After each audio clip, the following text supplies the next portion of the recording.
we go on now to discussion topics number 16 and number 17 on page 75. Just now I explained to you the 4 R's of sati, but this did not necessarily mean that this is the awakening factor. What do you think qualifies sati to become an awakening factor? Right? Sati can be wrong sati, you know. For example, you could remembering your girlfriend or your spouse's birthday is also sati, you know, but that has got nothing to do with the Noble Eightfold Path. Yeah, remembering your job description, remembering to buy vegetables tomorrow, remembering to close the door before you leave. That's all sati. Yeah, but this is not right sati, and it does not qualify as the awakening factor. So, what sort of sati qualifies as awakening factor? Okay, that's question 16. Many years back, my teacher told me you must remember not to forget. Remember. Basically, sati is that. So, we, as regard to the question 16, for sati to qualify as an awakening factor, it must be taught by the Buddha. That you have to see in terms of anicca, dukkha, and anatta. You have to see the causes and condition that arises from it.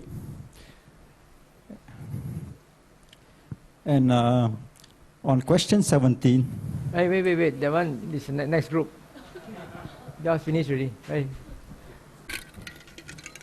Oh, anyone has any comments? Do you agree with what he says? You don't agree? Anyone don't agree? Please come up and voice your opinion. I think we discussed that sati Slides. To be enabled to be an awakening factor. I mean, it must be the right mindfulness, sati, which is referred to the 4 establishment of mindfulness. If, as mentioned by Bhante, if the sati, of course, the brother also talking about sati, which was taught by the Buddha and related to the 3 characteristics.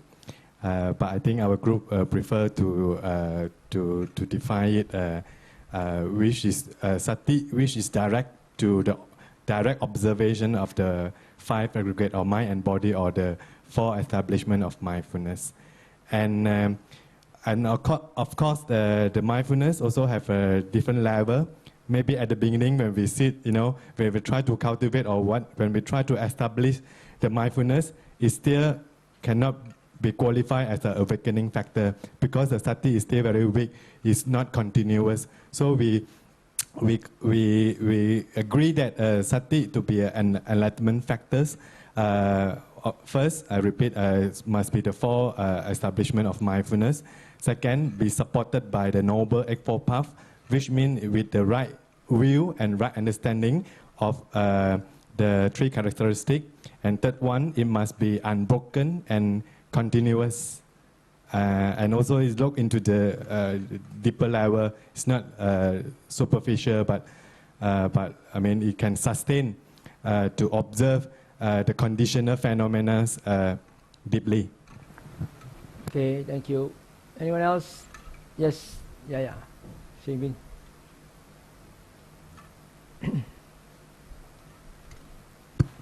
Bhante, the answer is in page 100. Getting smart, huh? Sati is an awakening factor if it is recollection of the Dhamma, of the Buddha Dhamma. And then it comes to fulfillment if you develop it fully. Thank you. Wow, very clever. Okay, anyone else? Yes, we are. Yeah, to me, it's actually sati as qualified to be awakening factors. I mean, at that time, sati arise. That means that at that time, the person is remember what is the 3 teaching of the Buddha. If it is not awakenings, that means when event strikes, somehow at that particular times, the sati is not rise. Because this is just my opinion. because it's because the illusions or whatever, like the brother just now describes during when Bhante Kumara is actually asking about handphone. If at that time is actually his sati is arise, then he will just remember to observe. Oh yeah, this is not mine, not I, not myself. Not This my is handphone. Not my handphone.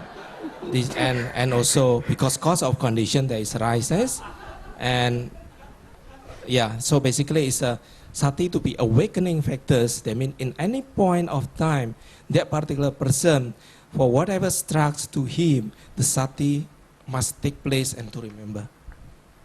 Remember that is anicca dukkha anatta. Remember anicca dukkha anatta. Remember there is this not mine, not I, not myself. Oh. That's it. Okay, thank you. Sadhu.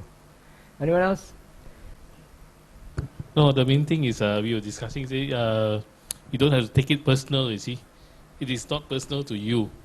So once you look at the anatta part of then you won't feel hurt, you see. So that's the function of sati as an awakening factor.